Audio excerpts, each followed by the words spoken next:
Everyone, welcome to Rivesh study group. आज है 25 अगस्त 2023 यानी 25 अगस्त 2023 और चलिए पढ़ते हैं आज के इंपॉर्टेंट करंट अफेयर्स को। और इसमें सबसे पहले है how many countries have been invited by BRICS to become its member? 4, 5, 6 और 7। मतलब यहाँ पे पूछा जा रहा है कि ब्रिक्स ने कितनी कंट्रीज को इनवाइट किया है इसका मेंबर बनने के लिए। तो इसका करेक्ट आंसर है ऑप्शन सी 6, यानी 6 कंट्री को इनविटेशन दिया गया है। इसमें सबसे पहला है ईरान।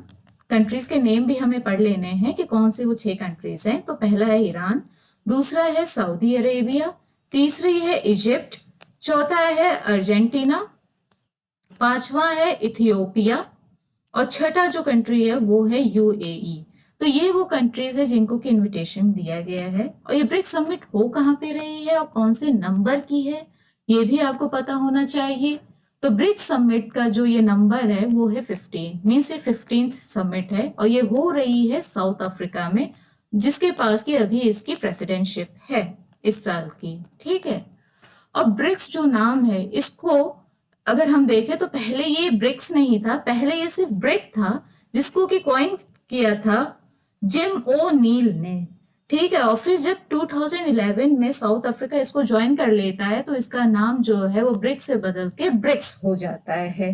तो इतना आपको पता होना चाहिए। और उसके अलावा ये जो पहली समिट है ब्रिक्स की वो कहाँ पे हुई थी? वो हुई थी रशिया में। अगर ये 15वीं है तो पहली कहाँ पे थी? वो थी रशिया में। और इसका जो चेयरमैन है या प्रेसिडेंट है इस बार का वो है south Africa. Who won the FIDE Chess World Cup 2023? R Praggnanandhaa, Magnus Carlsen, Viswanathan Anand या फिर नन ऑफ द अबव? तो दोस्तों यहाँ पे जो ये फिडे चेस वर्ल्ड कप है इसको जीता है मैग्नस कार्लसन ने और इन्होंने हराया है इंडिया के आर प्रज्ञानंदा को। और आर प्रज्ञानंदा को इसमें सिल्वर मेडल मिला। जरूरी नहीं है कि हम हर चीज जीत जाएं, जब हारेंगे तभी तो जीतने के लिए और जज्बा होगा, है ना। और ये सेकेंड इंडियन है, मतलब आर प्रज्ञानंदा जो है वो सेकेंड इंडियन है जो इस मैच के फिनाले तक पहुंचे हैं। पहले हैं विश्वनाथन आनंद। ठीक है। According to the new syllabus framework, Ministry of Education, board exams will happen how many times every year? Means जो न्यू सिलेबस फ्रेमवर्क है मिनिस्ट्री ऑफ एजुकेशन का, उसके अकॉर्डिंग अब साल में कितनी बार बोर्ड एग्जाम्स होंगे? 2, 3, 1 और 4। तो इसका करेक्ट आंसर है ऑप्शन ए यानी 2, ताकि स्टूडेंट्स अपना बेस्ट स्कोर रिटेन कर सकें। इसलिए ये स्टेप लिया है मिनिस्ट्री ऑफ एजुकेशन ने। 26th National Conference on E-Governance begins in which city? Mumbai, new Delhi, Srinagar और इंदौर। तो इसका करेक्ट आंसर है ऑप्शन डी इंदौर। इंदौर में 26th national conference on e governance start हुई है। अब ऐसे भी क्वेश्चन आ जाते हैं कि ये जो ई गवर्नेंस है उसको कौन कर रहा है, मतलब किसने ऑर्गेनाइज किया है। अगर आपको नहीं पता है कि कौन सी मिनिस्ट्री है, कौन सा डिपार्टमेंट है, नहीं याद आ रहा है आपको, तो आप ये ट्रिक भी यूज कर सकते हो कि ये वर्ड देख लो। गवर्नेंस से पूछ रहा है, इसका मतलब कि एडमिनिस्ट्रेशन है होगा involve. Administration means department of administrative reforms and public grievances हो गया। और ई है यानी इलेक्ट्रॉनिक्स से रिलेटेड है, तो ministry of electronics and information technology है। और हो कहाँ पे रहा है? इंदौर में, जो कि मध्य प्रदेश में है। तो गवर्नमेंट ऑफ मध्य प्रदेश। ठीक है। तो क्या तीनों चीजें हो गई? Department of administrative reforms and public grievances plus ministry of electronics and information technology with government of Madhya Pradesh. Okay. Which beyond visual range air-to-air missile was test fired by LCA Tejas successfully? LCA Tejas ने कौन सी beyond visual range air to air missile को अभी test fire किया है, वो भी successfully? Option A Astra, option B Agni, option C Agni या फिर ऑप्शन डी नाग? तो इसका करेक्ट आंसर है option A Astra. Okay, Astra is the correct answer of this question. तो अब हम जान लेते हैं थोड़ा एलसीए के भी बारे में। एलसीए का फुल फॉर्म है लाइट कॉम्बैट एयरक्राफ्ट ये एक फाइटर एयरक्राफ्ट है which can carry 8 beyond visual range missiles simultaneously. Means ये एक बार में 8 बियॉन्ड विजुअल रेंज मिसाइल्स को कैरी कर सकता है। ये अपनी क्लास में सबसे लाइटेस्ट, सबसे स्मॉलेस्ट और टेललेस है और एक मल्टीपर्पज सुपरसोनिक एयरक्राफ्ट है, ठीक है, जिसको की डेवलप किया है हॉल ने, यानी हिंदुस्तान एरोनॉटिक्स लिमिटेड ने। मैं आपको ये जो चीजें बता रही हूँ, जो बोल रही हूँ, आप प्लीज उसको भी नोट डाउन करते जाए, क्योंकि ये बहुत ही ज्यादा इंपॉर्टेंट डिटेलिंग है जो ये एमसीक्यूज में नहीं है। थोड़ा बैकग्राउंड भी आपको पता होना चाहिए, क्योंकि क्वेश्चंस ऐसे आते रहते हैं, तो आप प्लीज एक एक वर्ड ध्यान से ही सुनते रहिए। अब है which Indo American mathematician and statistician died recently? C.R. Rao, Terence Tao, Martin या फिर हेरल्ड?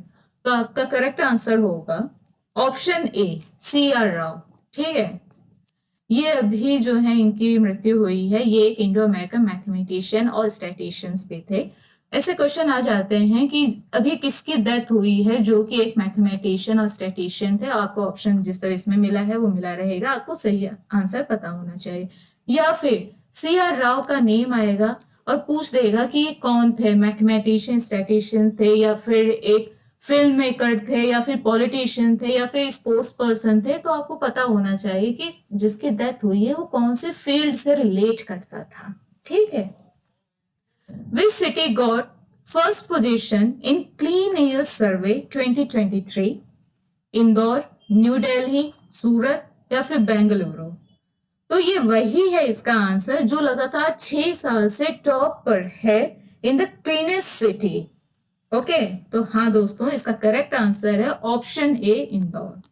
इंदौर को फर्स्ट पोजीशन मिली है क्लीन एयर सर्वे में, जो कि क्लीनेस्ट सिटी हमेशा 6 साल से ये टॉप पे रहा है। इसको city of lakes and palaces भी कहते हैं। ये इंडिया का फर्स्ट, याद रखना, ये इंडिया का first 7 star garbage free city है। और अभी हमने रिसेंटली देखा कि जो 26th ई गवर्नेंस कॉन्फ्रेंस है वो भी इंदौर में ही हो रही है। ठीक है, अब आगे बढ़ते हैं। मुख्यमंत्री युवा Kaushal Kamai Yojana has been introduced in which state? Uttar Pradesh, Maharashtra, Madhya Pradesh, Tamil Nadu? तो इसका करेक्ट आंसर है ऑप्शन सी, मध्य प्रदेश।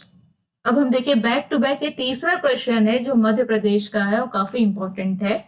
तो बैक टू बैक इतने क्वेश्चंस आ गए मध्य प्रदेश से। ठीक है, तो इसका करेक्ट आंसर मध्य प्रदेश है। और मध्य प्रदेश के सीएम कौन है? वो है शिवराज सिंह चौहान।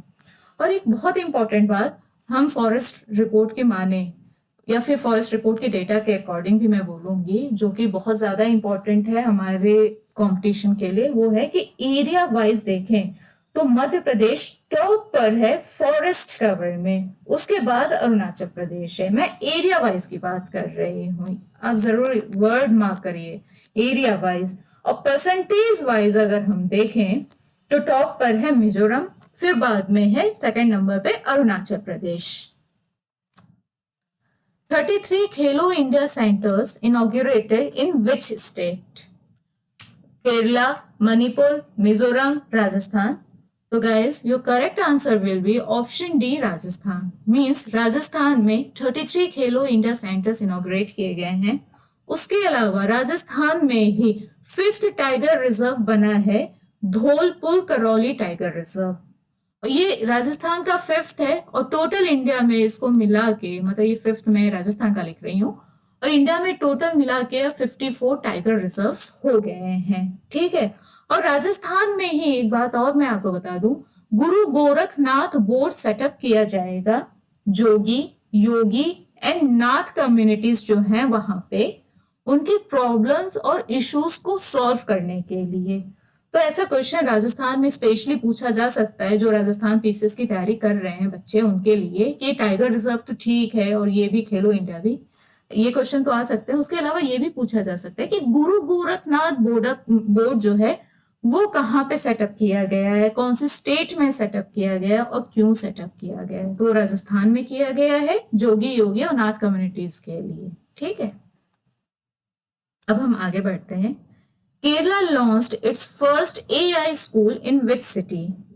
तो इसका पहला ऑप्शन है Thiruvananthapuram, Cochin, Ernakulam, none of the above. तो दोस्तों इसका करेक्ट आंसर है ऑप्शन ए थिरुवनंतपुरम। यहाँ पे पहला एआई स्कूल है और केरला का। और मैंने आपको अभी पढ़ाया था कुछ दिनों पहले कि केरला ने फ्री ओनम किट जो है उसको भी डिस्ट्रीब्यूट किया है अभी। ठीक है, अब हम आगे बढ़ते हैं। और हाँ, ये भी याद रखिएगा कि यहाँ के जो सीएम उनका नाम है पिनरई विजयन। अब हम फैक्ट्स को देखते हैं। अभी हमने करंट अफेयर्स जो है वो एमसीक्यूज के थ्रू देखा, अब हम फैक्ट्स के थ्रू पढ़ लेते हैं, क्योंकि ऐसे क्वेश्चंस जो है ना वो वनडे एग्जामिनेशन में बहुत पूछे जाते हैं, बहुत ज्यादा, कि ये बुक के ऑथर कौन है, या फिर मतलब किसने किसको टॉप किया, कौन सी रैंक किसको मिली, ऐसे क्वेश्चंस बहुत आते हैं फैक्चुअल। तो अब हम उसके बारे में पढ़ लेते हैं। United world wrestling suspends WFI, wrestling federation of India. Means जो यूनाइटेड वर्ल्ड रेसलिंग है ये इंटरनेशनल गवर्निंग बॉडी है रेसलिंग स्पोर्ट्स की। मतलब जो रेसलिंग है उससे रिलेटेड जो भी चीजें हैं ये उसको गवर्न करती है, और इसने इंडिया की जो रेसलिंग फेडरेशन है उसको सस्पेंड कर दिया है। Kerala added chapters in the new additional books which were removed by NCERT from its books. Means NCERT ने जो चैप्टर्स को रिमूव कर दिया था उसको केरला ने अपनी एडिशनल बुक्स में ऐड कर लिया है, एनसीईआरटी में नहीं ऐड किया है। इसकी जो रेफरेंसेस बुक जिस तरह हम पढ़ते हैं या फिर एडिशनल बुक्स जो हम पढ़ते हैं उसमें उसने ऐड कर लिया है। Drink on love, the life, vision and songs of Kabir, this is a book. और इसके ऑथर कौन है? इनके ऑथर हैं विपुल रखी।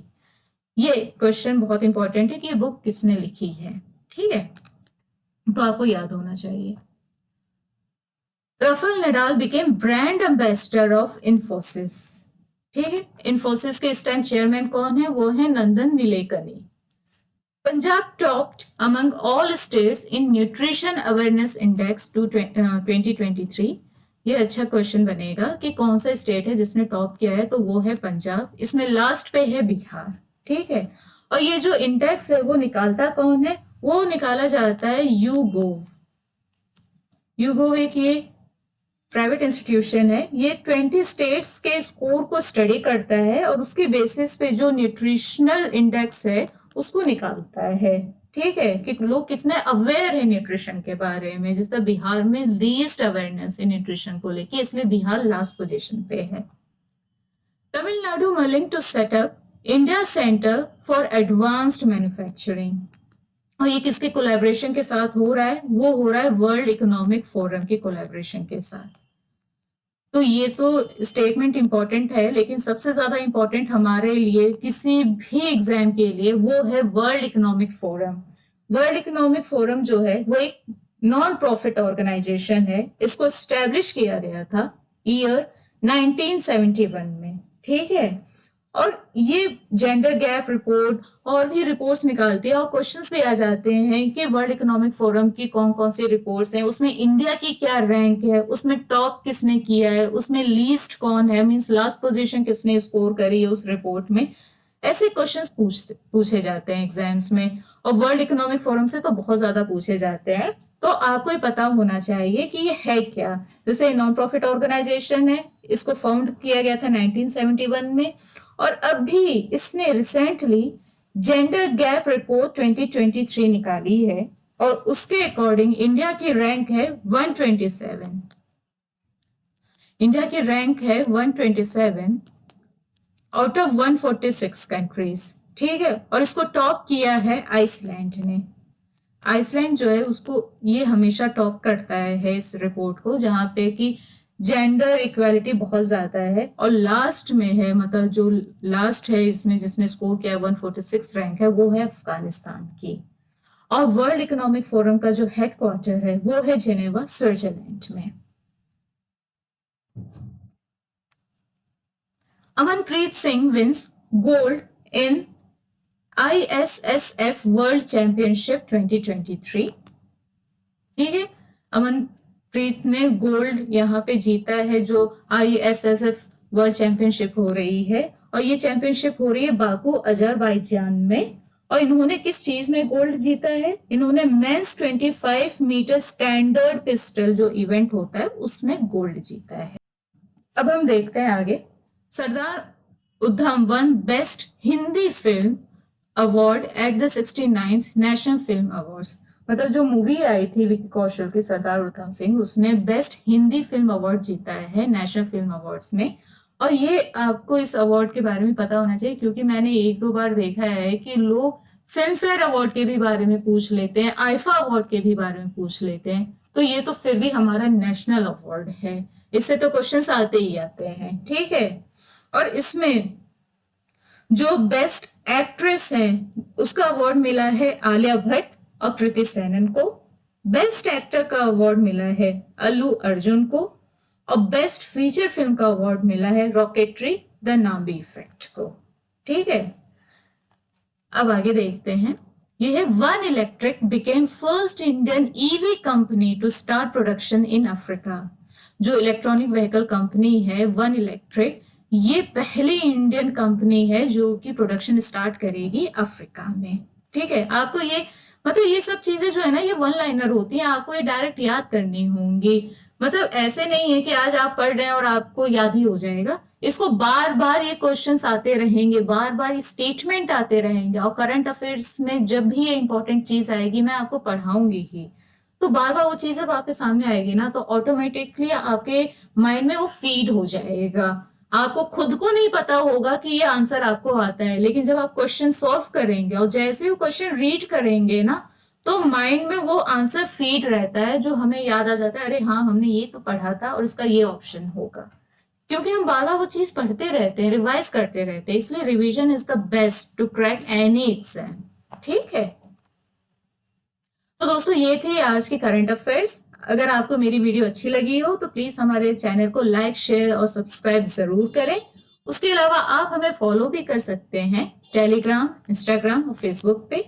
हमने इस लेक्चर की जो करंट अफेयर का जो पीडीएफ है वो अपने टेलीग्राम ग्रुप पे डाल दी है, वो भी फ्री में अवेलेबल है। तो आप हमारे टेलीग्राम ग्रुप को ज्वाइन करके वो पीडीएफ डाउनलोड कर सकते हैं। Thank you so much.